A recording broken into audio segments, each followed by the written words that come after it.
Fala galera, sejam muito bem-vindos ao Como Fazer Podcast, um podcast que a gente fala sobre negócio, sobre empreendedorismo. Do meu lado aqui o Victor Moraes, famoso King, né? E hoje o bate-papo é com alguém aí que entende profundamente em uma das áreas aí mais temidas das empresas, né? Que é a área tributária, mas também empreendedor, vai falar um pouco sobre finanças, sobre tecnologia. Bom, vai ter bastante assunto hoje aí, né? Também é autor de 3 livros aí bem renomados. A Sociedade Vive Segundo os Impostos, que é o último lançamento aí que tem na área. É isso, King? É isso, comunicador nato, especialista teoricamente não, especialista na área tributária, né? Especialista em organizar isso daí, a parte tributária das empresas, né? Inclusive, não à toa, o livro dele já tem um gancho ali, A Sociedade Vive Segundo os Impostos. Ele vai falar um pouquinho mais sobre o livro, eu ainda não li, mas eu imagino que eu vou levar de presente. Sem dúvida. Então eu vou... Na verdade, quando você leva ele de presente, ele é um presente para mim, porque você poder doar um pedacinho seu para cada pessoa no formato de um livro, né, deixar esse conteúdo para mim que é um presente. Boa, então ajude-nos a receber aí nosso convidado Júlio Caires. É isso. Valeu, meu irmão. Prazerzão. Agradeço demais a oportunidade de estar falando aqui num veículo tão festejado quanto o de vocês. Muito legal, estou feliz de poder levar minha mensagem aqui no podcast de vocês. Massa. Obrigado, Bruno. Obrigado, Vitor. Tamo junto. Tamo isso, junto. Julião. Eu já vou passando um pouco da palavra para você, porque comunicação não vai faltar aqui no nosso podcast, porque o cara é um comunicador nato, né? A gente também quer falar um pouco sobre educação financeira, mas acho que antes de mais nada, queria que, Júlio, você se apresentasse um pouco para nós e explicasse um pouquinho sua trajetória. Sim. Meu nome é Júlio Caires, sou casado há quase 20 anos, tenho 2 filhos. Meu menino tem 16 anos, minha menina tem 12 anos. Eu entrei no escritório de contabilidade com 14 anos, foi quando eu tive contato com essa matéria que me despertou para o mundo tributário. Eu faço a mesma coisa até hoje, tenho 48 anos, são 34 anos fazendo isso. 22 anos advogado, 27 anos contador, autor de 3 livros, fiz algumas poucas palestras por aí sobre o tema. Então, resumidamente, sou um cara batalhador em cima da diversidade que a gente vive num país continental, né? Tão difícil como o nosso, e descobridor de alternativas e soluções. Sou formado nisso, na Faculdade da Vida. Boa. Cara, uma mina de conteúdo para nós. Então, assim, vai ser fácil para nós fazer esse podcast, porque o que a gente perguntar aqui, a gente já vai encaixando as coisas. Vamos lá. Cara, Julião, deixa eu fazer uma pergunta para você. Hoje, quais são as palestras suas, assim, que você mais desempenha o seu melhor potencial? Porque eu queria já começar por esses temas. Legal. Eu gosto muito de falar de impostos, eu gosto muito de falar como a sociedade vive segundo os impostos, mas eu já palestrei sobre desenvolvimento pessoal. Eu tive um momento na minha vida que eu senti que tive um burnout com relação à minha profissão. Então eu fui me desenvolver. Era advogado. Que era advocacia, que era a parte contábil, tudo. Na pandemia eu senti uma situação recente, né? Recente. Exato. E aí eu fui me aprimorar no desenvolvimento pessoal, fiz inúmeras palestras, inclusive em conjunto com pessoas renomadas da internet aí, que me ajudaram muito a me desenvolver nesse sentido. Também fiz um livro nessa área, que é o Seja Rico. Então eu pude ter a oportunidade de entender como o ser humano pensa, como ele analisa, entender a raça humana, né? Como nós somos e por que razão a gente vive segundo os impostos. Então, para mim foi muito bom. Mas, atualmente, eu estou engajado nesse tema. Nós vivemos um momento de reforma tributária, um momento que o país está vivendo diferente de qualquer outro. Então, para mim, hoje, o melhor tema para palestrar é esse. Sobre tributação, sobre empresas, empreendedorismo. Boa. E como que as pessoas reagem emocionalmente aí com a cobrança de tributos? Porque as pessoas enxergam tributo de uma forma... Porra, tô jogando dinheiro fora. Tô deixando de ganhar dinheiro. Como que as pessoas emocionalmente pensam sobre isso? Na verdade, a pessoa tem um sentimento vazio, né? Ela fala, eu pago os impostos, mas ao mesmo tempo eu não tenho uma contraprestação. O que seria isso? Pelo que eu pago, eu não recebo isso de volta, né? Especialmente um empresário que paga muito imposto no Brasil e ele tem esse sentimento vazio. Então é um sentimento que falta preencher, né? Bem da verdade é essa. Mas o empresário pode também, tendo um entendimento um pouco maior dessa matéria, um livro como esse, que tem um conteúdo simples, fácil, que pode ser de cabeceira, que faça uma leitura completa em 2 horas, e ele pode falar assim, ó, eu tenho um livro inteiro lido, ele vai começar a entender um pouco como os impostos funcionam, e com isso ele muda sua consciência sobre o tributo, muda o seu entendimento. Ele vai continuar sentindo que paga muito, mas ele vai entender maneiras lícitas, legais, de pagar menos, ou de fazer bom proveito desse dinheiro que ele paga. Então, isso muda o jogo. Eu acho que quem olha o jogo de cima enxerga o jogo de maneira melhor. Quem está dentro acaba sendo conduzido no jogo. Sim, Boa. sim. Acredito nisso. Como que você construiu essa ideia de nome aqui? A sociedade vive segundo os impostos. Então, na verdade, isso não é um capricho, tá? Eu não dei o nome pro livro, isso é uma constatação. Na medida que você tem uma sociedade que é conduzida segundo os nossos impostos. Por que isso? Por exemplo, eu dou sempre um exemplo que meu menino, minha menina, não tiveram a oportunidade de desembrulhar um bombom sonho de valsa. Porque hoje ele é soldado nas pontas. Porque ele saiu da categoria de chocolate para a categoria de wafer, ele tem um benefício fiscal. Então, segundo os impostos, meus filhos hoje não têm essa oportunidade. Eu sou da época de desembrulhar o sonho de valsa e ainda comer ele por fora primeiro, para depois comer o bombom dentro. Quer dizer, então isso é uma mudança de trajetória. Você tem um McDonald's de hoje deixando de vender sorvete e passando a vender sobremesa à base de leite. Por quê? Porque o leite é um item da cesta básica e tem benefício fiscal. Então, as nomenclaturas mudam, os nomes mudam, os costumes mudam, a sociedade é conduzida de acordo com os impostos. Boa, boa. Eu posso dar um detalhe importante. Nós estamos vivendo hoje uma guerra. O Brasil não tem histórico de guerra, mas ele hoje vive uma guerra, é uma guerra fiscal, é uma guerra tributária. O Brasil viveu o sonho americano, consome os produtos americanos e agora está sendo obrigado a consumir o tarifaço americano. Quer dizer, é o brasileiro aprendendo os impostos de maneira importada, né? Está importando o produto americano para cá, Boa. que é a tarifa dos impostos. Fala um pouco mais nos sobre Estados Unidos. esse tarifaço aí, sobre a economia em geral aí da atualidade. A gente está acompanhando nos noticiários, acompanhando nas redes sociais e tudo, essa manifestação do presidente americano no sentido de tarifar o Brasil em diversos produtos, são cerca de 4 mil itens. Agora é certo que ele recuou em 700 itens, liberando o suco de laranja, entre outros, que é importante.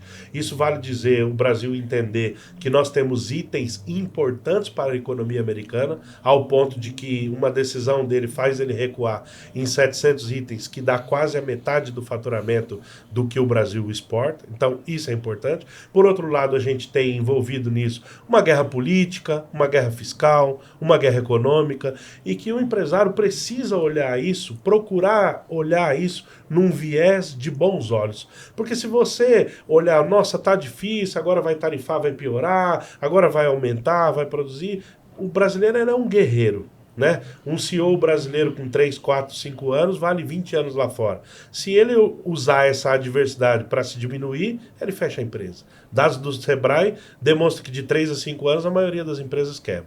Agora, se ele usar isso como ferramenta, se ele usar isso como energia para prosperar, o brasileiro é criativo, o empresário tem jogo de cintura, sabe viver na adversidade, vai encontrar caminhos e vai achar a solução. Se o governo se entender, melhor ainda. Mas se não entender, tem que seguir adiante. Por quê? A terra não sabe qual é o nosso presidente, ela continua dando laranja. Boa, boa. Prova disso é que o podcast, criação de conteúdo, na verdade, não podcast, mas ele é algo atemporal. Uma coisa interessante é que eu e o Bruno, a gente tem 4 anos fazendo podcast, né? 150 episódios.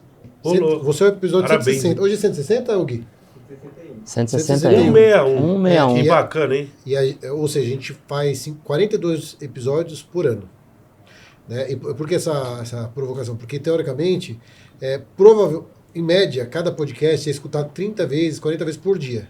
Cada episódio. Então, por exemplo, o seu podcast ele tem uma vida ao longo. Né? Então, o cara vai estar escutando esse podcast, ele pode estar escutando amanhã, faça uma reflexão a todas as crises que a gente já passou, né? E esteja escutando esse podcast há 4 anos daqui para frente, você vê que, teoricamente, provavelmente isso mudou o governo, saiu tarifa, ficou tarifa, isso só mudou o jogo e quem se adaptou melhor ganhou mais. Isso. Quem enxerga o jogo de cima e se adapta, sai na frente. Eu posso te falar que mais atrás eu vivi Plano Collor, Plano Verão, época do Sarney, Cruzeiro, Cruzado, Cruzado Novo, URV, tudo isso. Pandemia, ninguém nunca tinha vivido.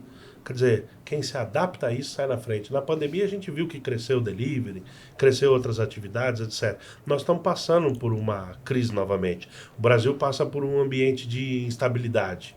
Mas o Brasil é uma terra de oportunidade, aonde as cartas mudam de mão, aonde a roda gigante, uma hora você está em cima, outra hora você está embaixo. Então você tem condições aqui de procurar ser criativo, de procurar entender o jogo, de procurar seguir adiante. Não adianta ficar choramingando, olha, mas o governo não fez, ou fulano não fez, ou ciclano está querendo dificultar. A ideia é que você concentre naquilo que você faz, que você acredita naquilo que você faz e que você siga adiante. Porque com isso você vai superar adversidades. Porque essa não é a primeira e nem vai ser a última. Não, longe disso. Boa. E 1,50 para frente. A transformação vem depois de uma crise, né? Sem a crise não há transformação, não há mudança.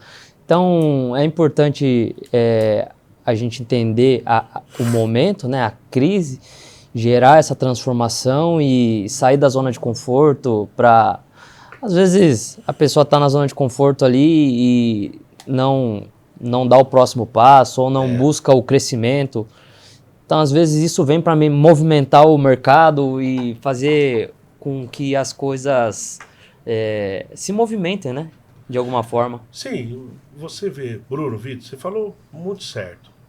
Quando a gente sai da zona de conforto é que a gente cresce, né? Então, quando você consegue ter uma visão nesse sentido de que um problema, uma crise, um desajuste vai fazer você crescer, você sai disso fortalecido. Mas o que a gente vê muito na internet, nas redes sociais, é hoje uma economia do medo.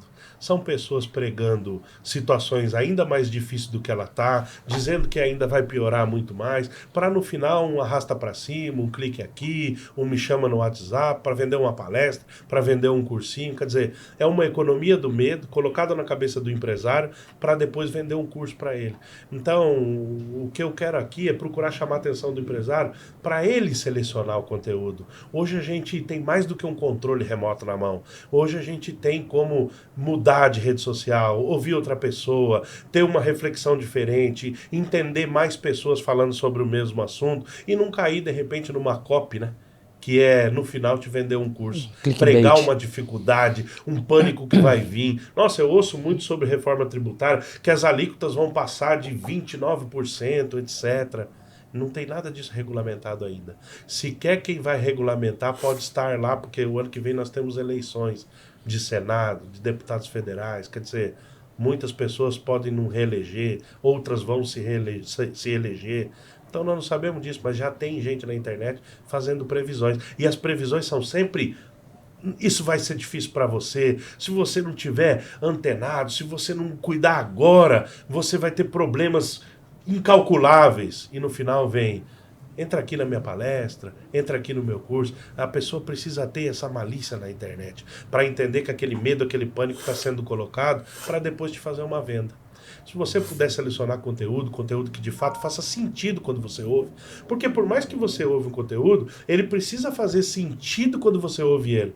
Pô, realmente, o que esse cara tá falando, o que essa mulher tá falando, faz sentido no meu dia a dia. Pô, isso é um conteúdo bacana. Não você ser obrigado a comprar depois no final, porque foi pregado em você uma teoria do medo. Boa.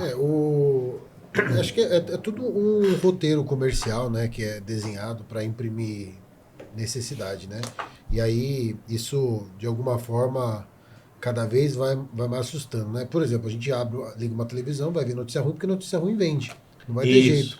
Mas assim, uma das coisas que eu acho que você tem mais a agregar para quem nos ouve, né, e para nós aqui, porque estamos numa condição aqui de aprender, é sobre ciclos, né, de dívidas, tudo mais, e como sair desses ciclos.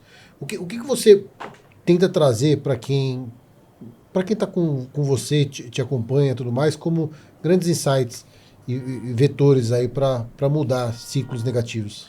Eu queria primeiro, eu sei que é muito difícil, a turma hoje não quer ler livro, mas hoje a gente tem audiobook, nós temos várias formas de acessar conteúdo. Eu queria sugerir 2 obras que quem tiver com dificuldade financeira, com problema nessa área pudesse ler, é O Homem Mais Rico da Babilônia e o Pai Rico, Pai Pobre, do Robert Kiyosaki. São duas obras que ensinam você a sair da corrida dos ratos, ensina você, quando você junta seu primeiro dinheiro, você já não correr lá pagar aquela dívida, você fazer uso desse dinheiro para investir primeiro, para tentar do resultado disso, você cumprir com uma dívida, você não querer se livrar da dívida a qualquer custo, de maneira rápida, porque a gente que vem, eu venho de família muito simples, a gente aprende dentro de casa que a única coisa que a gente tem é o nome.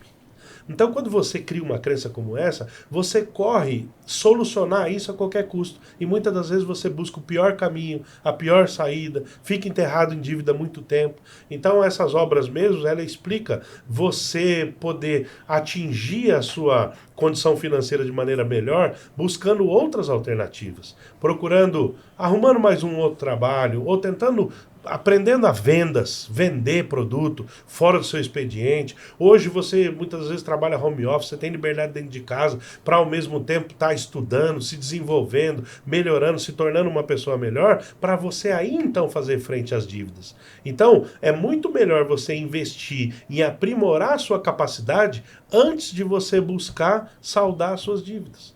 Porque às vezes você entrega para o credor o único recurso que você tem e juntou para conseguir multiplicar ele.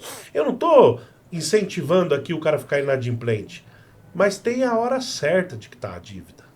Muitas das vezes você pode usar esse capital primeiro para tentar multiplicar ele.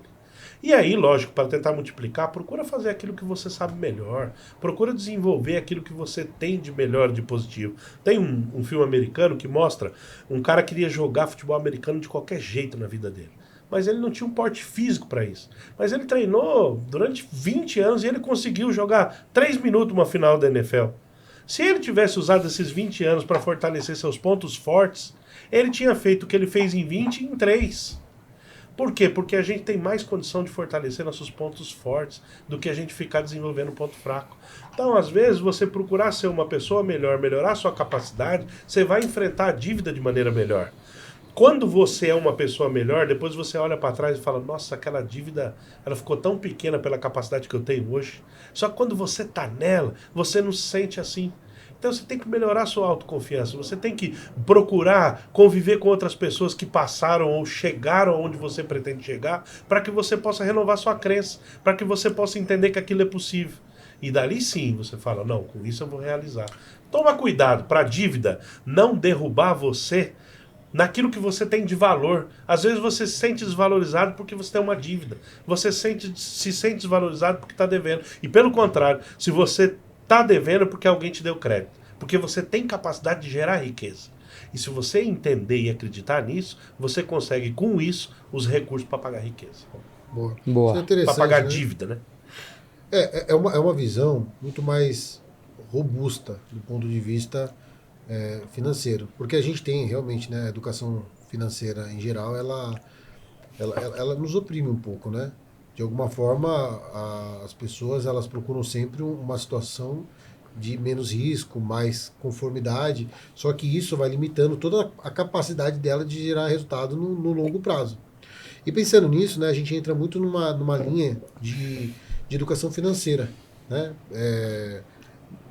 Que eu acho que é um forte seu, e não à toa você é contador também por formação. E o que você acha hoje da educação financeira hoje no Brasil? Como que ela migra? Como que ela evolui? Né? O que o pessoal tem visto? Tem andado para frente, tem andado para trás?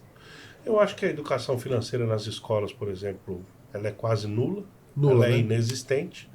Então Começa a cagada aí, né? Então você não tem uma formação, você não tem um ensino básico nesse sentido. Poucas pessoas têm habilidade depois com cálculos e tudo, porque o ensino é fraco. E depois, quando você entra no jogo da vida, você começa a primeiro tomar tombos, primeiro ter dificuldade, primeiro ter dívida, para depois ter resultado. Então, a pessoa precisa entender que é natural, para você começar a ter resultado, você vai ter perdas primeiro. Porque você está aprendendo educação financeira na prática. Você está aprendendo na sua primeira dívida de cartão de crédito, você está aprendendo na primeira vez que você teve o seu nome sujo, você está aprendendo na primeira vez que perdeu um carro financiado porque não pagou. Isso tudo é um aprendizado. Mas por que será que a escola não traz isso daí como base, né, cara? Eu entendo que talvez... O sistema é... Será... O sistema é o cara, feito o pra cara, isso. o cara Pro cara ensina- não ir se pra você frente. O cara pensar- ensina nós calcular a área do triângulo.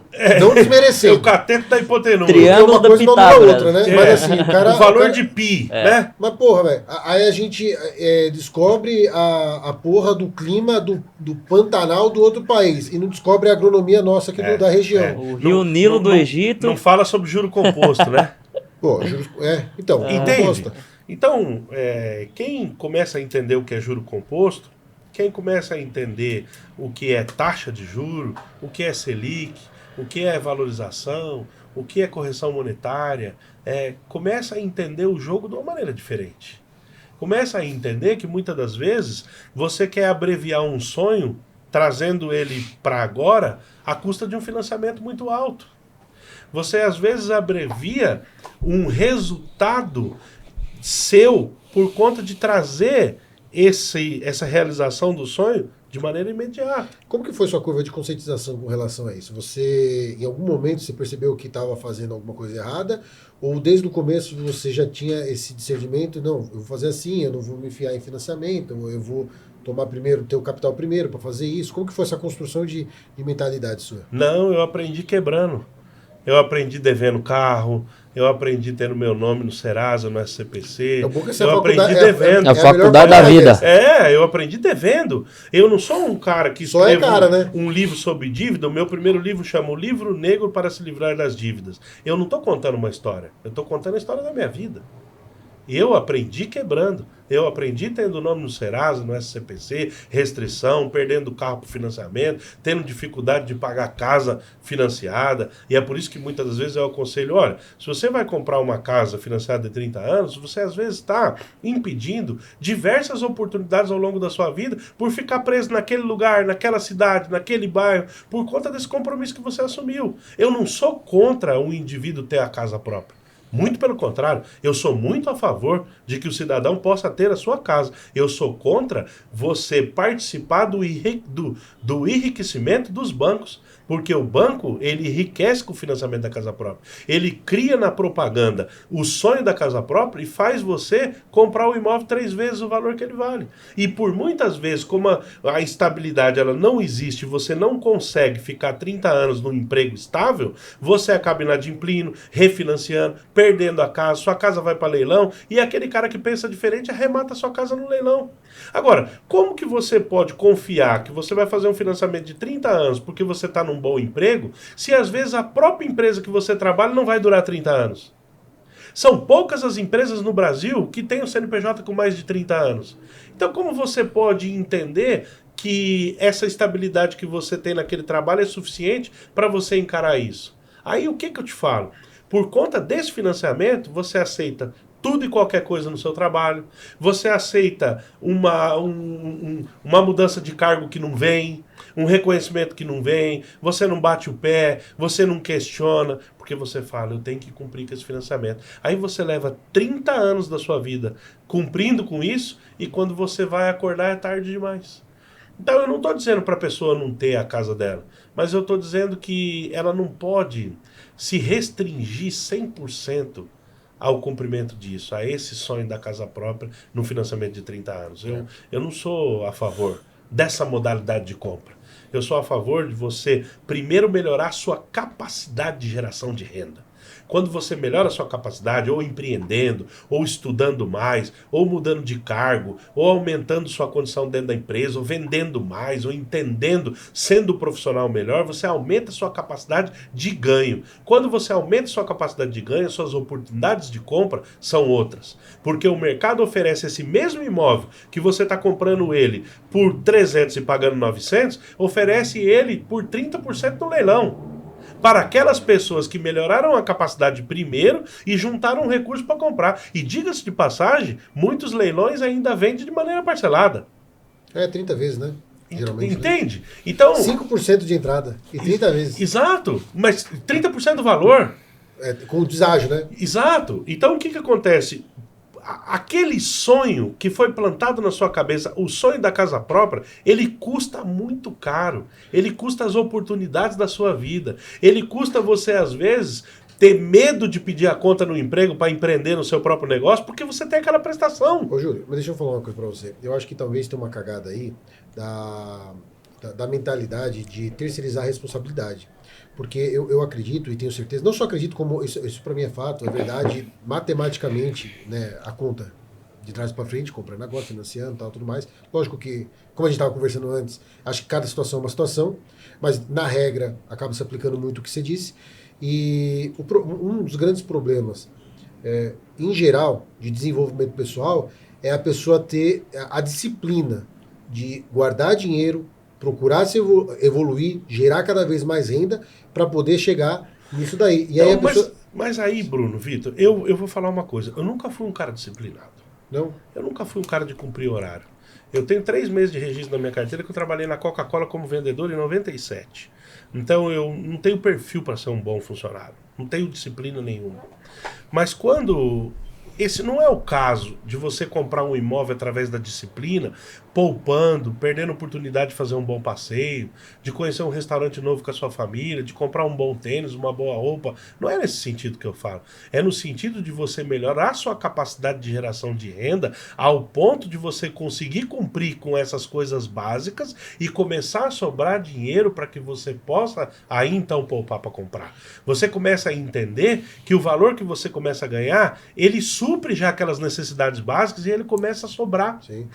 Quem está me ouvindo aqui vai falar, Júlio, pelo amor de Deus, não sobra nada. Quando eu recebo meu salário, ele já está todo gasto. Mas é verdade. Eu também já passei por isso muito tempo. Só que quando você melhora a sua capacidade de geração de renda, quando você aumenta o seu ganho, você, por mais que melhora também a sua condição no dia a dia, sua vida, seu custo de vida fica um pouco mais caro, mas daqui a pouco você começa a produzir o suficiente para cumprir com tudo isso e começa a sobrar para você cumprir. E aí você tem alternativas, possibilidades de compra de imóvel, por exemplo, com o aumento da sua geração de renda. Não você pegar, você está no início de carreira, com dificuldade de geração de renda, não tem habilidade, não ganhou ainda o mercado, não é uma pessoa importante no mercado ao ponto de ter promoção e tudo, e você já ali contraiu uma dívida dessa de 30 anos. Como você pode prever algo na sua vida daqui a 30 anos? É muito extenso. E ainda mais vivendo num país de adversidade como a gente vive, não é melhor você, ao invés de fazer isso, aplicar na sua carreira, se desenvolver, se tornar um cara mais produtivo, como os americanos dizem, make money, você produzir grana, você aprender a produzir mais dinheiro, e aí com isso você criar melhores condições para comprar um imóvel, do que você já ficar ali e dizer assim, nossa, como é bom para minha vida, eu consegui financiar o imóvel em 30 anos, e daqui a 30 anos eu tenho o imóvel pago. Será? Quantas vezes você pode perder o emprego nesses 30 anos?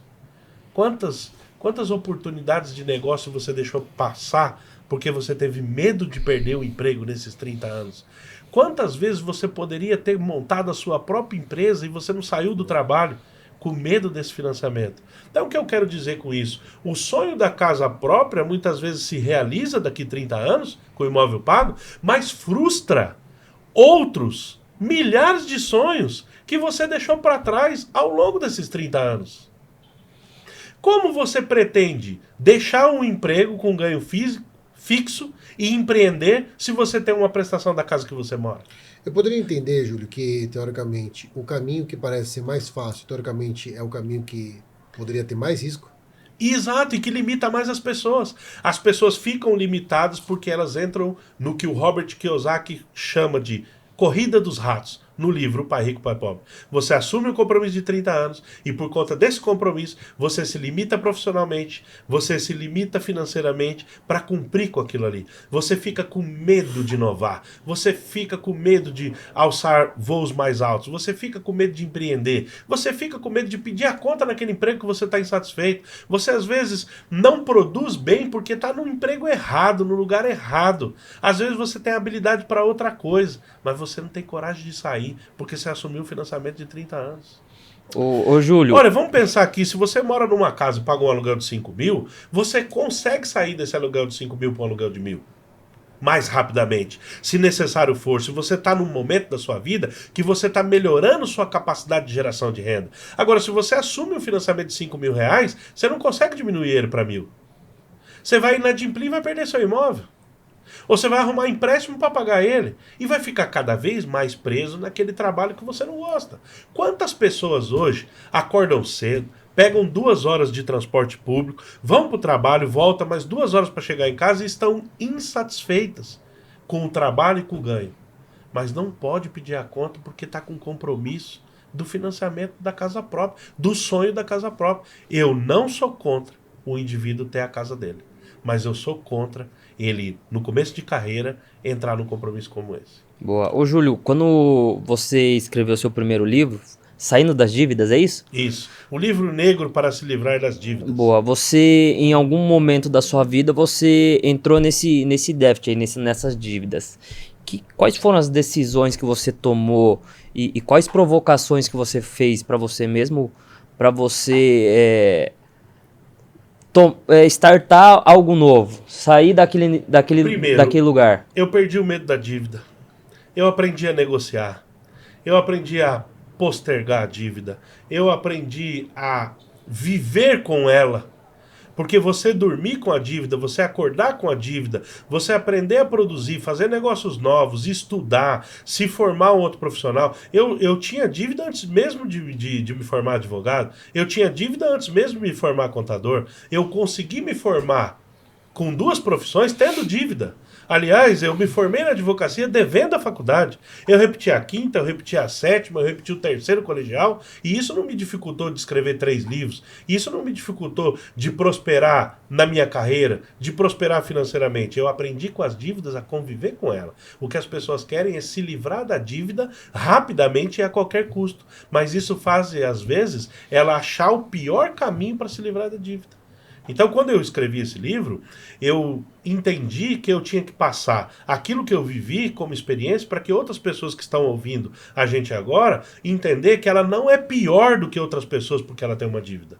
Pelo contrário, às vezes ela tem mais virtude do que alguém que nunca deveu. Porque ela saiu, ela se arriscou, ela assumiu o compromisso, ela ficou devendo, ela não conseguiu honrar, ela perdeu o emprego, ela teve adversidade, ela teve um negócio frustrado, ela teve um negócio que não deu certo. Mas ela entendeu como produz riqueza. E se ela continuar produzindo, uma hora ela sai da dívida. Agora, o indivíduo que nunca deveu não sabe produzir riqueza. Existem dívidas saudáveis, né? Acho que a gente entra muito nessa linha. Por exemplo, fazer um financiamento bancário que, de repente, uma outra pessoa num polo oposto está defendendo, como no início, ela também está se vendo em dívida. Só que aí uma dívida que, teoricamente, se você for parar para pensar, é uma dívida que compromete ela em 30 anos em cima de 30% ou 50% do que ela ganha. Então, aí é uma dívida ruim. Isso é uma dívida ruim. Aí, agora, se você tem um estabelecimento que você tem 100% de lucro na mercadoria, você contraiu uma dívida de 2%, 3% ao mês, não tem problema nenhum. Você está gerando o seu negócio de maneira alavancada. Sim. Eu concordo, é ok isso. Agora, é lógico, pode acontecer que você tenha uma administração ruim do seu negócio e mesmo trabalhando alavancado, você passa a dever ali. Porque acontece. Às vezes uma mercadoria encalha, às vezes a sua mercadoria perecível ela estraga, às vezes você tem um problema no seu comércio, você tem uma obra na frente do seu comércio que impede que o seu comércio fique aberto por 2, 3 meses, você tem uma pandemia que vem e fecha seu comércio. Quer dizer, isso pode acontecer. Então, não é porque você deveu porque quis, porque você passou por uma situação difícil. Só que aí você alavancou uma dívida boa, mas que pode ser que ao longo do caminho ela possa ser uma dívida ruim. Só que você tem que entender que aquele momento ele é passageiro, a vida é feita de ciclos. Às vezes você está numa condição ruim, mas daqui a pouco você está numa condição boa. Tem que ter paciência, tem que aguardar, tem que ser resiliente, tem que ser persistente, porque uma hora você acerta. Um dos casos assim um dos maiores cases, né, de empreendedorismo no Brasil, o pessoal sempre vai citar o 3G Capital, né, que é o pessoal Jorge Paulo Lemos e tudo mais. E eles são, eu já falei no podcast recentemente, que eles são um grande exemplo sobre tomar dívida e reduzir dívida. Ou seja, eles sempre foram se endividando e reduzindo o endividamento. E assim atingindo participação da empresa, que teoricamente naquele momento ele nem era dele, porque a dívida era 3 vezes maior. Sim. Então, e quem quiser se deliciar com a história deles, compra um livro chamado Sonho Grande. E Jorge Paulo Demo, Beto Sucupira e Marcel Teles. É o trio, né? Eles escreveram um livro chamado Sonho Grande. É lindíssimo, uma obra que eu recomendo para todo mundo que está ouvindo a gente aí, que possa ler. Se não conseguir ler o livro inteiro, que leia por parte. Se não quiser comprar o livro, escuta no YouTube. Tem esse daí? Tem? Tem. Esse Sonho Grande. É excelente, chama Sonho Grande. Então, eles sempre ensinaram que trabalhar alavancado não é ruim. Para você ter uma ideia, o Jorge Paulo Lemo narra que quando eles compraram a Budweiser, a cervejaria americana, que era desacreditado, inclusive, para os americanos, que um brasileiro poderia comprar a maior cervejaria americana, eles compraram contraindo dívida. E ele foi contrair dívida já aos seus 70 anos de idade. E às vezes o indivíduo com 20, 25 anos está querendo se matar porque tem uma dívida. Calma lá. Eu estou citando um cara que aos seus 70 e poucos anos contraiu uma dívida bilionária. Ah, Júlio, mas ele já era rico, ele já tinha tudo. Não é assim. Nós estamos falando de dívida que está à altura da pessoa que está contraindo. Então aquilo representa para ele o que representa para você, às vezes, uma dívida de 20 mil no cheque especial, uma dívida de 100 mil no capital de giro da empresa. Você precisa entender que essa fase ela vai passar. Se você continuar persistindo, continuar caminhando. Estruturação de dívida, claro, né? Claro. Mas, Júlio, deixa eu falar uma coisa para você. Assim, pelo menos eu imagino que para você flui com mais naturalidade toda essa organização de ideias, né? Por duas coisas. Primeiro, pela formação de contador e segundo, pela formação jurídica de advogado. Mas o que você acha que te traz mais skills, assim, de habilidades, assim, porque eu acho que a jurídica poderia trazer muita capacidade de gestão de crise. Já a contabilidade, ela começa a encostar em toda a questão de balanço, precificação, gestão de demonstrativo de resultado, de tudo.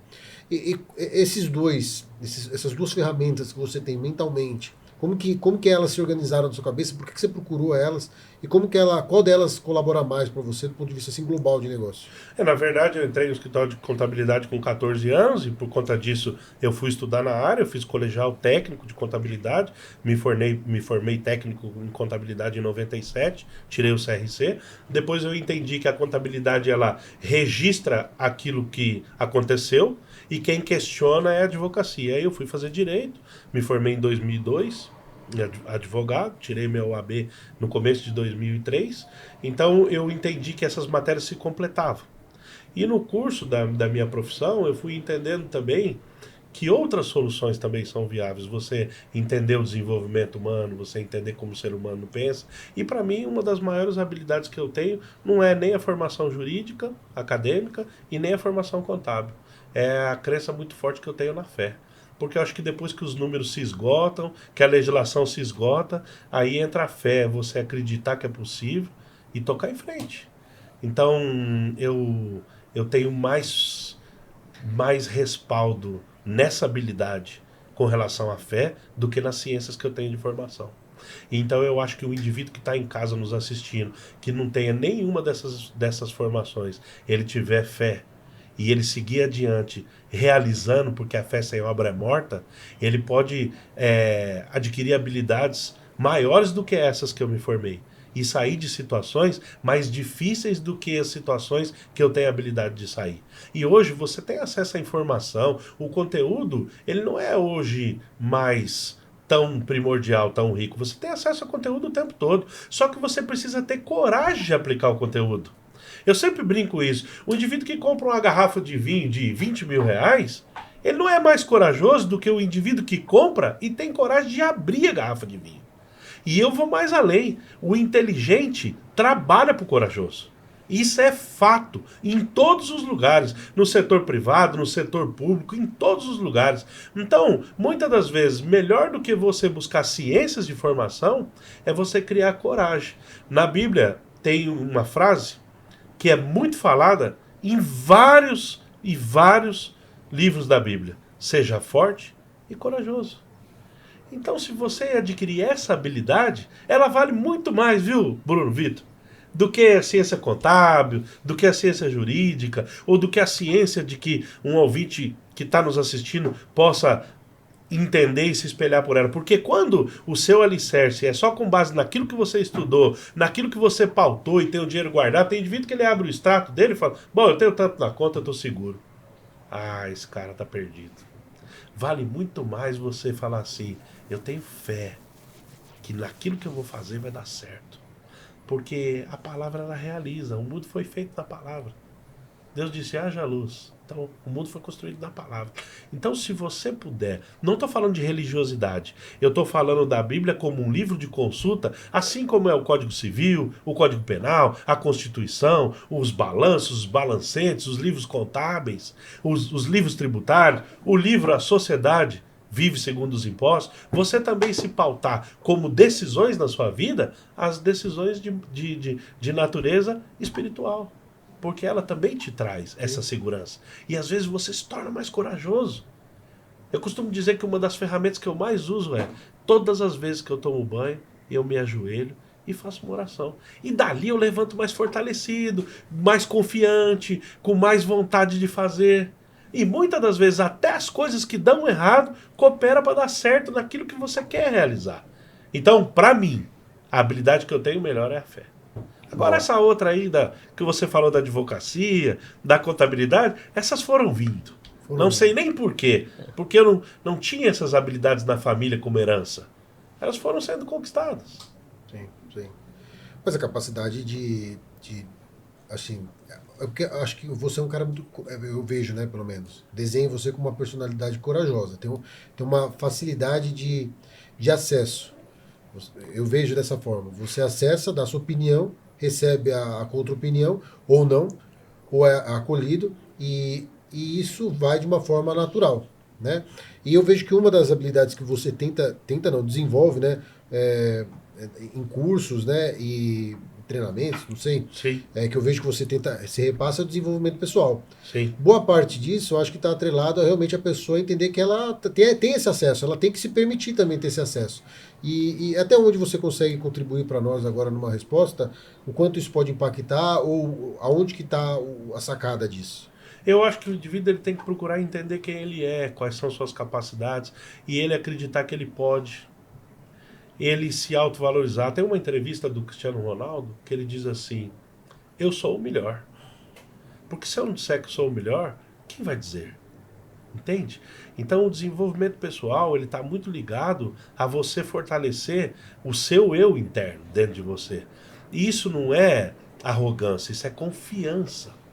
Quando você começa a acreditar que é possível, você começa a acreditar que você tem essa condição, você ressurge de um berço, de uma cama, de uma enfermidade.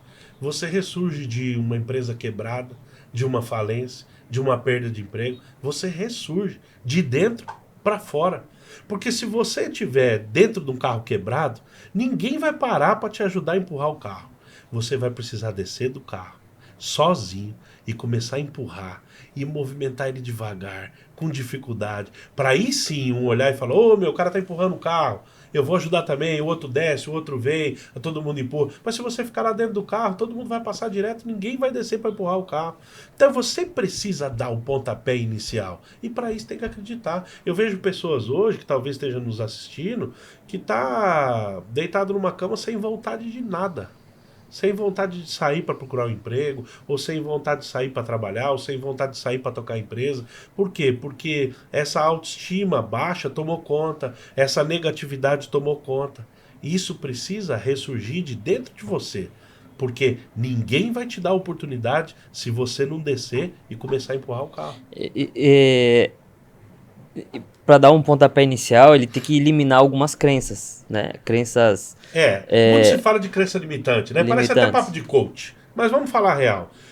Como você melhora suas crenças? Convivendo com outras pessoas que estão realizando o que você deseja realizar. Você começa a entender que é possível. Então, por exemplo, eu sou um cara que tem medo de altura. No entanto, eu saltei de paraquedas.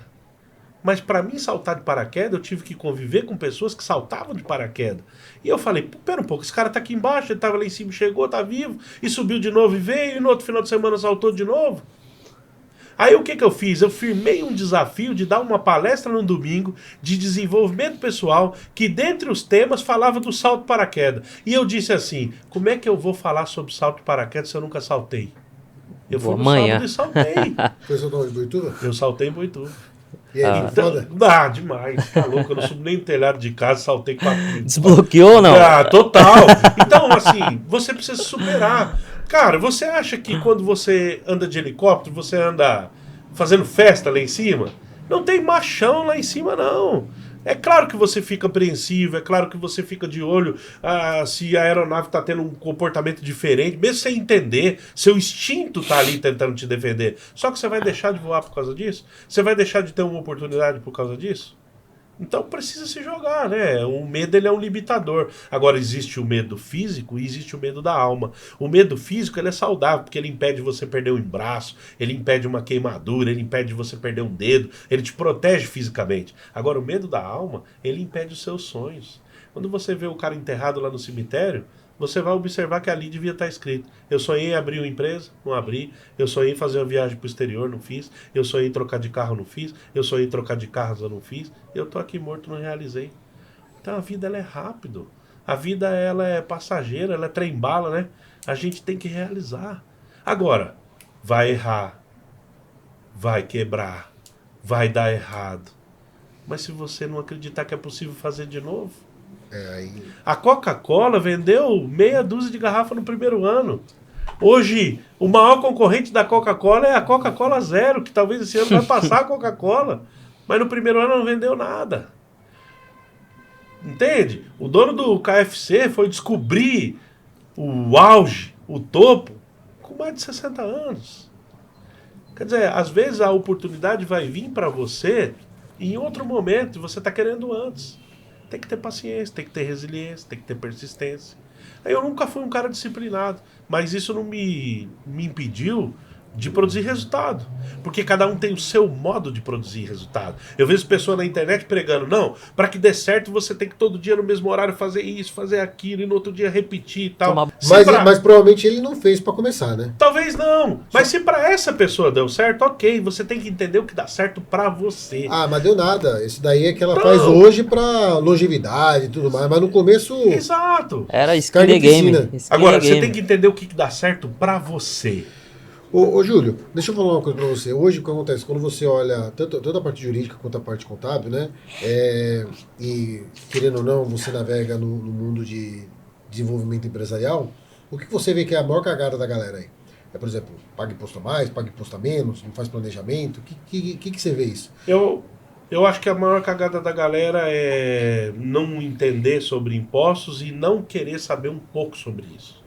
Então ela vai tocando o negócio dela, ela entende do negócio, ela discute com o fornecedor, discute com o funcionário, acha preço, ganha o mercado e tudo, e quando vê, o imposto está comendo ele por uma perna. Vou dar um exemplo prático, tá? Você está com a sua empresa no Simples Nacional. Então você vende um determinado produto em janeiro, sua alíquota é 5,4%. Quando chega em setembro, por conta do seu faturamento acumulado, você pode chegar numa alíquota de 12%, por exemplo. Então eu estou falando aqui de 7%, 8% a mais de custo. Só que você está vendendo o produto no mesmo preço que vendia em janeiro. E se a gente pensar que uma franquia, por exemplo, tem um payback de 5%, se você está tendo um prejuízo de 7% no imposto, você não tem mais lucro na franquia. E nem se deu conta com isso. Então é importante você entender um pouco, é importante você ter do seu lado um contador bacana que você confia, um advogado tributarista que você confia, mas que você possa também ter um pouco de nível de consciência sobre tributo para você poder conversar com eles.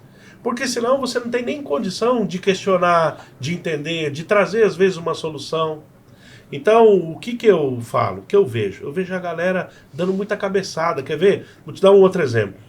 O cara quer abrir uma empresa, ele fala assim pro contador: põe tudo quanto é atividade aí pra mim, no KNAI, porque se eu precisar fazer isso também dá, se eu precisar fazer aquilo também dá, e abre uma empresa com um monte de coisa. Aí tem um determinado produto que ele vende 2 vezes no ano, só. E aí ele vende em cima de uma alíquota daquele produto que ele vende o dia inteiro. Pô, ele podia ter separado isso numa empresa diferente. Se a alíquota começa ali com 5%, ele podia vender esse produto 2 vezes a 5%. Só que ele vende ele 2 vezes em cima do faturamento acumulado, que já está 13, 14%. Para que ele faz isso? Porque o empresário, talvez, eu acho que no começo ele foca mais na venda, mais em gerar resultado, gerar caixa. E, por último, talvez que essa é uma área que o empresário acaba fugindo um pouco dos tributos. Quando ele recebe uma notificação da Receita, quando o imposto está atrasado, quando ele toma uma execução fiscal, um bloqueio na conta, quando ele fica sem certidão, aí ele fala: agora eu vou dar uma olhada nesses impostos. Ele só age em cima da dor, mas às vezes ele podia ter agido, por exemplo, antes. O sistema nosso tributário é um sistema desafiador, né? Muito. Então, por exemplo, você acha que de alguma forma isso é desenhado para gerar um desinteresse geral? Pode ser que sim.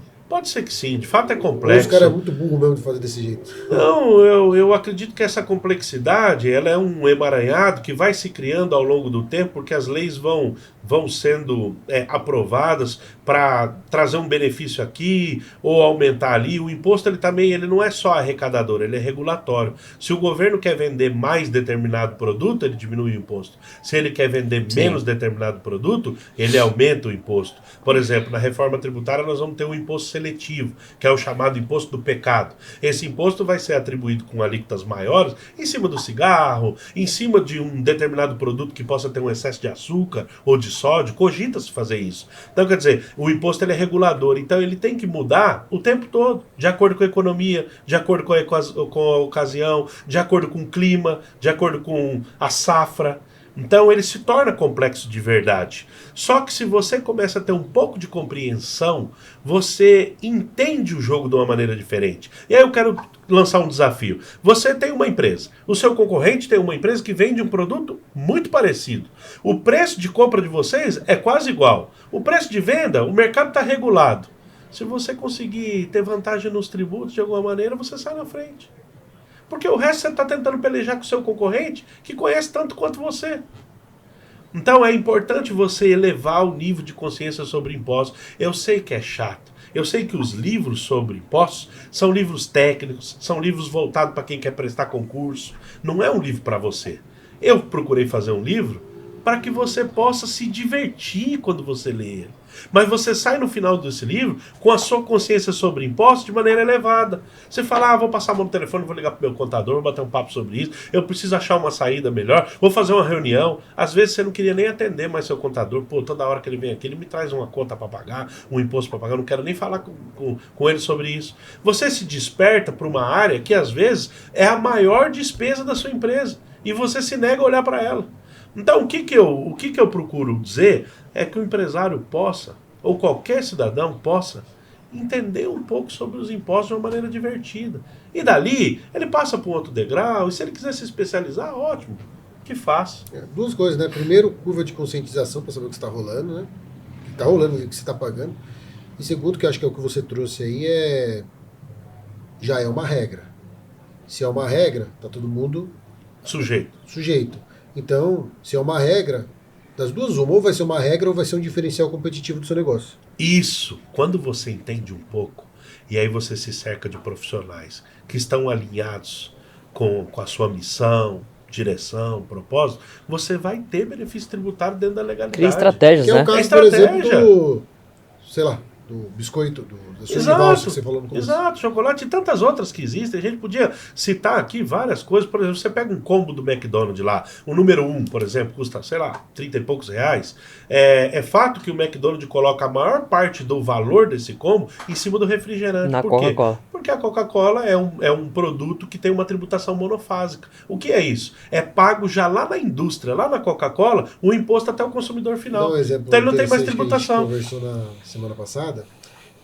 Tem um clube de assinatura de vinho que, sei lá, é R$200 lá a assinatura. Sim. E eles mandam 80% o livro junto pra poder, porque a editora não paga imposto. Sim, porque o livro tem benefício fiscal. Não é que não paga imposto, né? Tem benefício fiscal. Isso então aí. ele vende ele 80% do valor é o livro e 20% é o vinho que ele está ganhando de brinde. Isso é uma estratégia fiscal.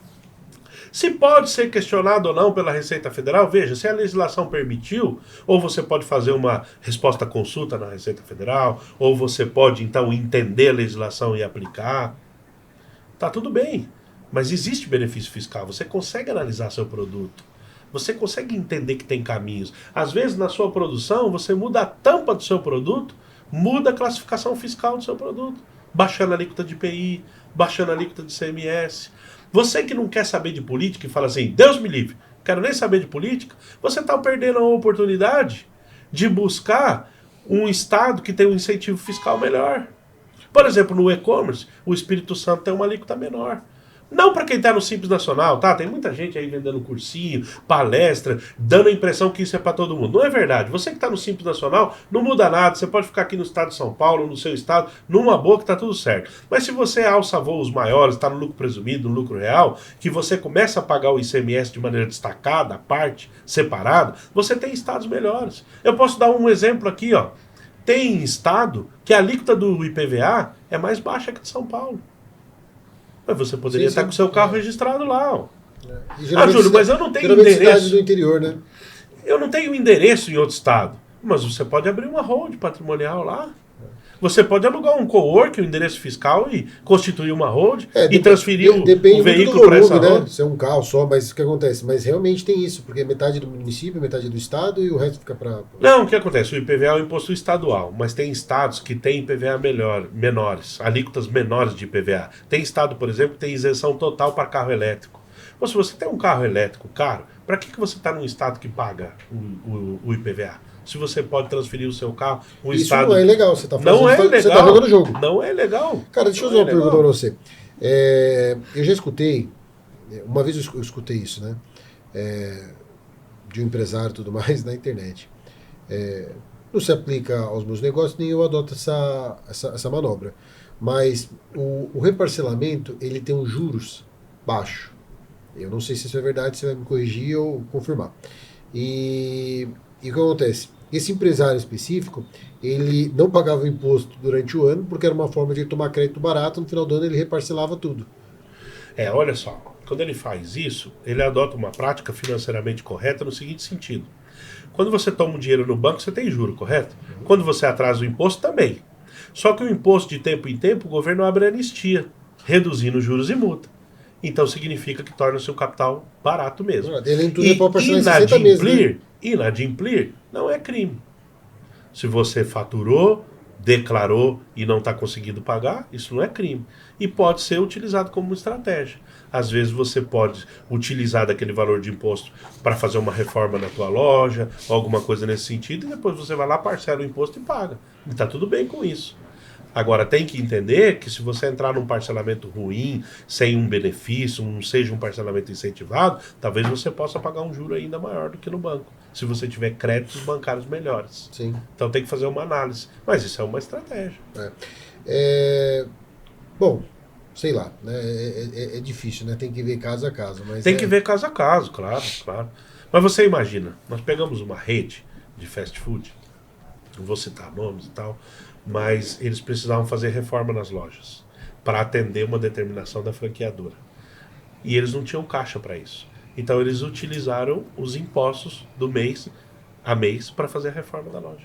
E depois, quando eles reformaram, atenderam as especificações do franqueador, eles passaram a pagar o tributo de maneira parcelada.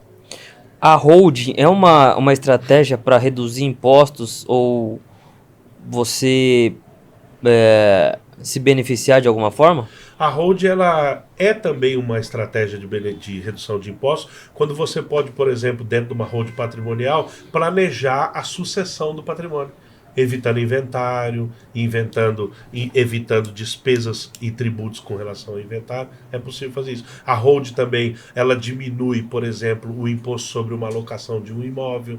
E é mais barato você pagar a tributação na hold do que na pessoa física. Mas eu já vejo hoje aí, gente, o pessoal na internet falando que as holds acabaram, que agora a reforma tributária vai aumentar o imposto, porque o PIS e o COFINS vai ser substituído pelo CBS, e o CBS vai vir com uma alíquota de 10%, e isso vai ficar maior.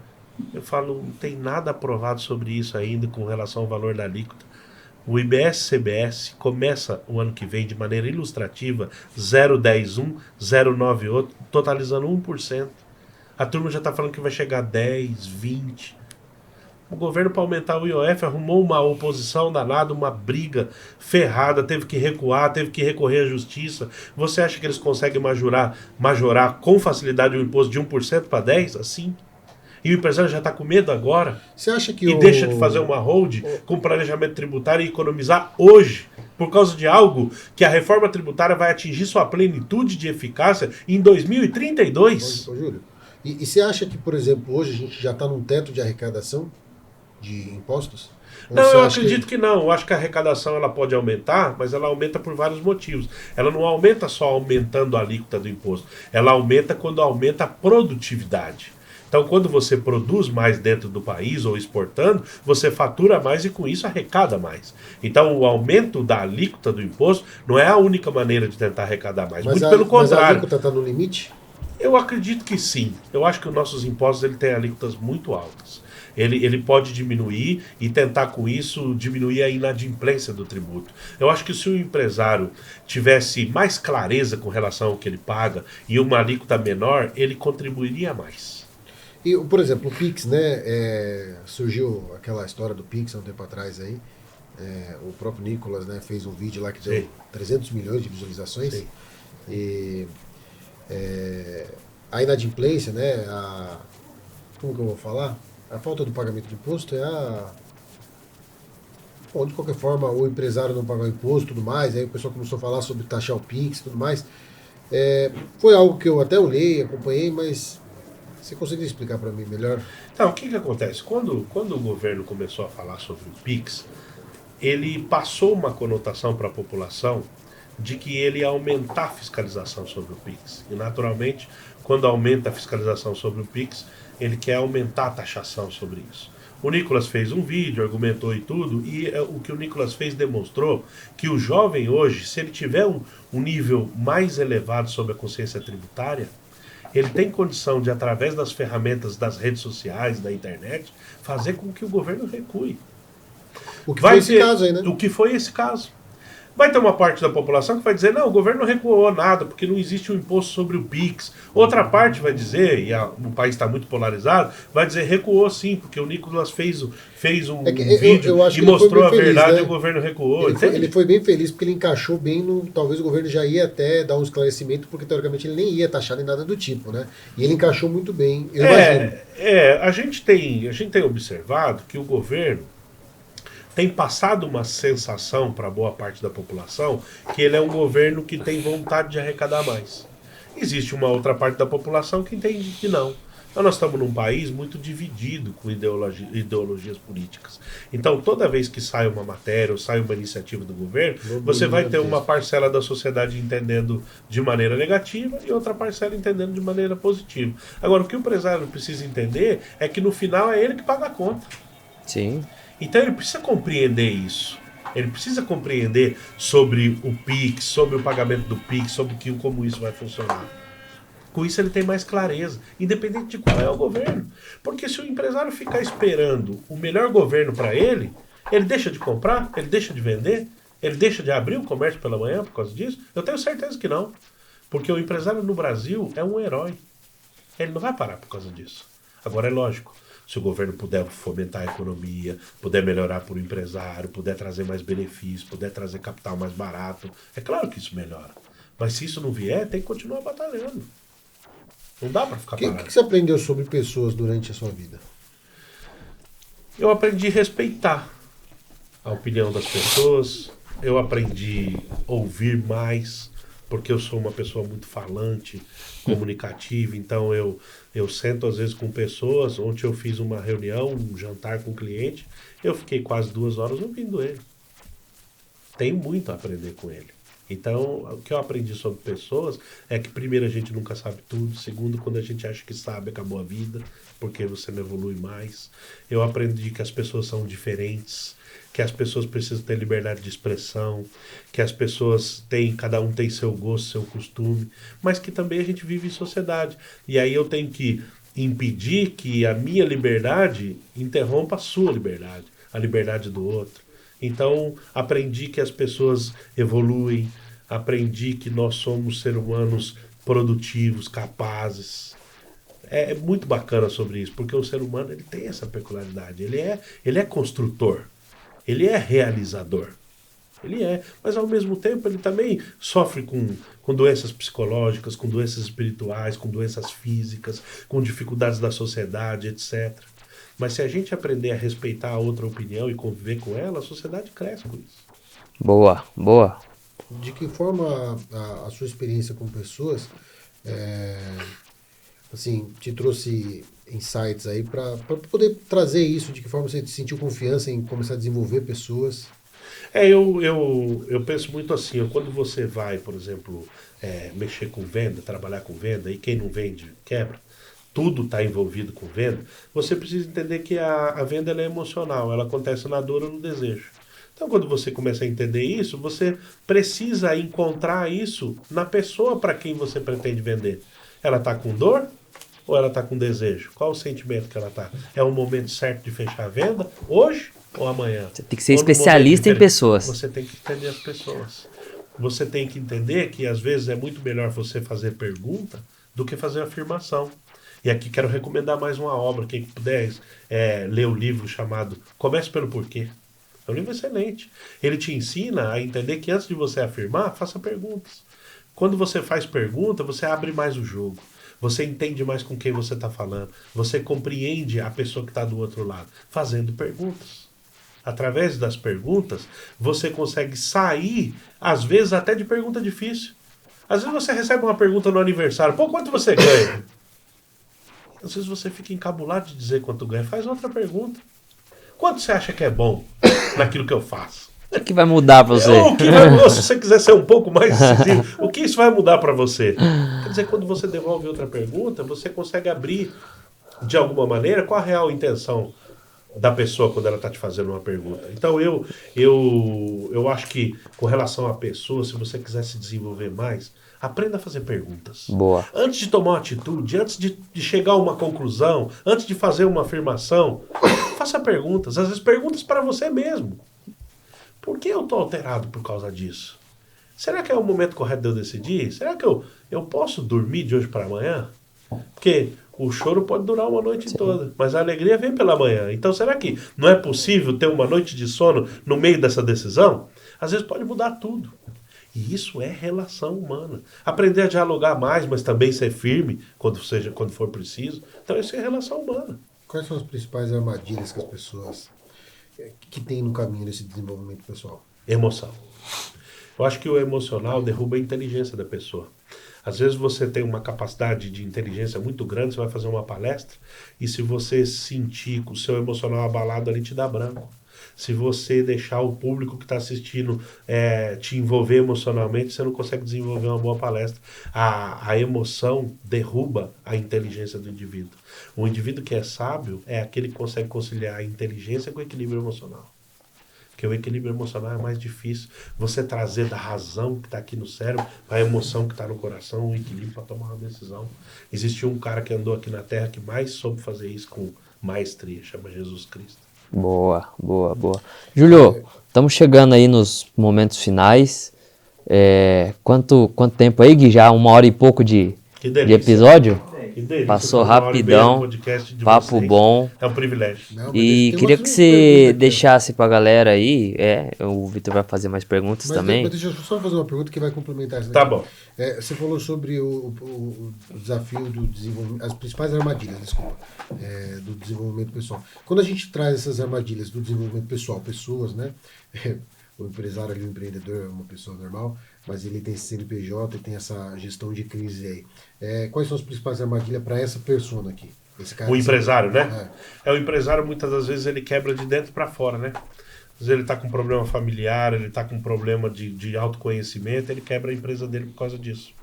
Então, se o empresário se desenvolve também como pessoa, ele também leva o negócio de maneira melhor. Se o empresário aprende a fazer perguntas, se o empresário aprende o equilíbrio maior, a gente sabe que nem sempre dá para ser equilibrado. E muitas das vezes você cresce no desequilíbrio. Só que existe o equilíbrio no desequilíbrio. É você buscar o desequilíbrio para o crescimento, mas de maneira equilibrada. É possível fazer isso. E isso está dentro do campo das emoções. Então vamos observar aqui, tá? O nosso corpo ele é dotado de vários sensores. Você ouve, você enxerga, você sente sabor, a sua pele sente calor, frio, tudo isso. Você, no mundo real, eu, a gente recebe essa mesma onda. Só que você interpreta de um jeito, você interpreta de outro, eu interpreto de outro. Por exemplo, nós estamos numa sala aqui. Se essa sala começar a pegar fogo, eu mesmo levanto aqui e saio correndo. Mas tiver um bombeiro aqui, ele fala, calma, fica tranquilo, o fogo é ali no canto que eu vou levantar e apago. Percebe que a reação da pessoa é diferente sobre a mesma percepção? O fogo é o mesmo, o calor que está chegando na gente é o mesmo, o sentimento é o mesmo, mas a reação nossa é diferente? Por quê? Porque o que você sente do mundo real, ele passa dentro de uma caixa de crença. E a caixa de crença de cada um é uma e devolve para o mundo real a reação segundo as suas crenças, segundo as suas habilidades. Então, quando você vai modificando isso, você devolve para o mundo real coisas melhores quando você aprende a filtrar sua caixa de crença. E como que você renova a crença, saindo de uma crença limitante para uma crença melhor? Convivendo com pessoas que fazem o que você pretende fazer, ou que fazem aquilo que você não acredita que é possível. Você renova a sua caixa de crença. E aí sua reação daquilo que você percebe do mundo real e devolve para ele é diferente. Júlio, hoje imerso assim no assessoramento jurídico, no assessoramento contábil, no desenvolvimento pessoal das pessoas em geral, o que você vê assim de mais gritante entre uma pessoa que tá rompendo uma barreira pro lado bom e a pessoa que não tá rompendo, né? A que tá tendo sucesso, a que não tá tendo sucesso. Eu vejo às vezes um negócio na mão de uma pessoa e ela vende ou entrega e na mão de outra prospera. Mas essa pessoa que prosperou... O que mudou foi a pessoa, não foi o negócio? O que mudou foi a pessoa. Às vezes aquela pessoa está ali dentro desmotivada, ela não enxerga caminho, ela não quer enxergar, ela não quer conversar com outras pessoas, ela não quer ouvir opinião, ela não quer formar uma opinião sobre aquilo. Outra pessoa vem, toma o negócio dela e prospera. Não, mas espera pouco, o negócio era o mesmo, o produto era o mesmo, o mercado é o mesmo. Por que para um funciona, para outro não funciona? A maneira como ele enxerga. Você pode contar a sua melhor história, como você pode contar a sua pior história. O storytelling ensina isso. Você pode contar a sua melhor versão, como você pode passar o dia dizendo, eu não consigo fazer isso, eu estou tão fraco para tal coisa. E tem pessoas que dizem, não, eu faço isso de maneira perfeita. Eu executo isso com qualidade. Eu consigo contar a minha melhor versão. Isso muda às vezes o reflexo do negócio. Até que ponto a gente pode atrelar isso a uma energia positiva da pessoa? Eu não prego que a pessoa deva ser ingênua a acreditar que tudo é positivo. É entender que vai passar por obstáculo, é entender que vai passar por dificuldade, é entender que pode quebrar, que pode dar errado. É muito mais fácil dar errado do que dar certo.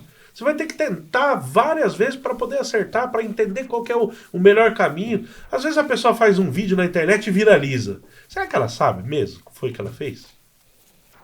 Na verdade, ela fez diversos vídeos até achar um que caminhou daquela maneira. Eu recebi um ensinamento ontem assim. Você faz um monte de vídeo, daqui a pouco um estoura, aí você começa a entender como é que você fez para estourar aquele e vai seguindo naquela direção. Você vê que isso é experiência? É testar? É fazer de várias maneiras diferentes? E por que tem pessoas que produzem conteúdo que tem uma audiência enorme e outras não? Tem um método, tem um caminho, né? Tem um caminho, mas eu acho que cada pessoa encontra o seu caminho. Boa. Não é porque a pessoa chegou no sucesso, ela vem aqui, conta uma fórmula do sucesso e aquilo replica para todo mundo. Eu não acredito que isso seja verdade. Não. Você acha que se você tiver numa sala de aula... Exato. Se você tiver numa sala de aula com o professor Neymar, sai todo mundo de lá jogando igual a ele? Ou com aquelas habilidades? Provavelmente não. E pode ser que saia um dali jogando até melhor do que ele. Mas isso é de acordo com cada pessoa. Nós somos único, exclusivo. Não tem ninguém igual a nós. Então a gente não pode querer aplicar o mesmo método. Porque se não tem ninguém igual, o outro é diferente do que eu não posso aplicar o mesmo método. Eu tenho que usar uma arte da PNL que chama modelagem para extrair do que o cara tem de melhor e não copiar dele. Porque se eu copiar exatamente o que ele faz, para ele deu certo, para mim pode ser que não. Agora, se eu modelar dele o que ele faz de melhor e que eu entendo que é adaptado ao meu jeito dá certo, aí eu começo a somar um pouco de sua habilidade, um pouco da sua habilidade, um pouco de outras pessoas que eu convivo e vejo, e aí eu torno a minha personalidade. Com isso eu usei a técnica da modelagem para me fazer um ser humano melhor e não copiar o outro. Acreditar muito, né? Tem uma coisa que eu queria que você tentasse fazer um apanhado de umas ideias aqui que eu vou colocar descolada, né? Deslocada. Fora do Brasil, tem um dado que, sei lá, 20% dos homens acreditam que poderiam ser jogadores de futebol da Série A. Só que no Brasil, 80% dos homens, eles acreditam que se eles quisessem mesmo, eles acreditam, né? O brasileiro, 8 de cada 10 homens, acredita que realmente, se eu quisesse, eu tinha virado jogador da Série A. Não é jogador de futebol, é jogador de futebol da Série A. E aí como é que eu explico isso? Que fenômeno tem? Por que isso é natural? Como que você me explicaria isso? Então, eu vejo que isso é cultural também. Eu acredito que o americano, ele pensa assim sobre o basquete, sobre o futebol americano, sobre o hóquei no gelo. É cultural isso do Brasil. Por quê? Porque a criança, ela enxerga, por exemplo, no Neymar, num jogador bem-sucedido, o resultado daquilo. Então ela fala, eu posso. E aí ele vê que o brasileiro tem uma certa habilidade para o futebol. Então ele começa a acreditar que é possível. E eu poderia tentar trazer algum tipo de exemplo, ou aplicação, ou pelo menos um exercício assim de refletir isso sobre negócios? Eu creio que sim. Eu acho que o brasileiro ele é bom para negócio. Ele, às vezes, ele não toca um negócio por medo. Ele não toca um negócio porque ele aprendeu que ele tem que ir atrás da estabilidade. Ele não toca um negócio porque no começo ele está atrás da casa própria. Ele não toca um negócio porque o vizinho vai falar. Ele não toca um negócio porque ele tem medo de quebrar. Mas o cara que vence essa barreira, ele estoura. Pessoal, uma das redes sociais mais poderosas que nós temos no mundo tem na composição da sua criação um brasileiro. A maior cervejaria americana é de um brasileiro. Uma das maiores empresas de proteína do mundo é de brasileiro. O avião, e eu defendo essa tese até a morte, foi inventado por brasileiro. O suco de laranja. O suco de laranja é o mais vendido no mundo. Então, pera um pouquinho. O brasileiro, ele tem habilidade para o empreendedorismo. É bobo aquele que acha, mas eu não tive isso na escola, é tão difícil. Fulano faz, mas para mim não dá. Que não dá, amigo. Dá e dá sim, demais. O cara que vence aqui, vence em qualquer Brasileiro lugar. é bom no empreendedorismo igual é bom no futebol. Boa. Boa. E assim, e dentre todos os ensinamentos que você já deu aqui para nós, virou uma aula já para nós. Imagina. O que mais você acha que você pode contribuir como ensinamento assim de ouro para quem está escutando? Para mim, vou voltar a falar disso. Fé. Seja forte e corajoso. O resto, para mim, foi a contabilidade e a advocacia. Para você, talvez seja a odontologia, a medicina, a engenharia, a arquitetura, ou nenhuma dessas formações, habilidade para o negócio, vendas, marketing, desenvolvimento pessoal. Você vai encontrar o seu. Começa pela fé. A hora que você encontrar o seu, vai ser diferente do que de qualquer um. Porque nós somos o único exclusivo. Não tem a fórmula pronta, né? Não tem fórmula pronta. Por isso que primeiro agarra na fé, né? Se você pegar uma criança de 2 anos, se você estiver na piscina, você é o pai dela, você pedir para ela se jogar, ela pula. Ela tá confiando em você. Então, se você tá falando com o pai e ele falou pra você ir, pula, ué. Mas isso der errado, porque ele quis que fosse assim pra você aprender, ué. Você acha que sempre vai dar certo? Aí você tá respeitando a vontade, né? Cara, legal. Pra mim, começar pela fé, o resto vem. Boa. O resto vem. Tem cara aí que não veio formação nenhuma e o cara estoura no mercado, monta empresa, vende, faz um regaço. Eu concordo. É isso. Queria agradecer demais. Queria pedir também as suas redes sociais, compartilhar. Eu tô no Instagram, @JúlioCaires1. Hoje o cara que não tiver no Instagram não tá no mundo, né? Não tá. Não tá no mundo. O cartão de visita é @JúlioCaires1. Lá tá um pouquinho da minha vida, um pouco do que a gente publica lá. Cara, Boa. Você escutou até aqui, né, Bruno? Só aí, deixa aí uma mensagem se você curtiu esse episódio. Deixa um microfonezinho que a gente vai saber que você chegou até o final. Segue a gente aí nas redes sociais. @ComoFazer_podcast no Instagram, no YouTube, Spotify. E @Bruno_Acati, o Instagram. Vitor HDC Moraes. Cara, é isso aí. Obrigado, Júlio. Acho que a última coisa que você falou, dentre todas que foram muito valiosas, é isso. Acredite no que você não está vendo, que acho que é a máxima de fé, né? Fé é uma palavra muito bonita e ela... É o firme fundamento do que você não vê. Exatamente. E é isso. Então acredite no que você não está... Talvez você está vendo mentalmente, mas ainda não é concreto. Seu coração sente, pô. E seu medo fala para não fazer. Rompe. Escuta ele. E vamos embora. Obrigado por ter acompanhado até aqui. Valeu. Até o próximo podcast. Até mais. Acompanha nas redes sociais e vou ler lá. Depois eu dou um review aí pra galera. Vou ficar muito feliz. Mas vai lá, procura. É onde que encontra? Na bio. Na bio, inclusive, tem ele de digital e gratuito. Pode ler agora. Boa. Aí. Fechou. Galera, até a próxima. Tamo junto, Obrigadão. valeu. Vamos que vamos. Curti, hein?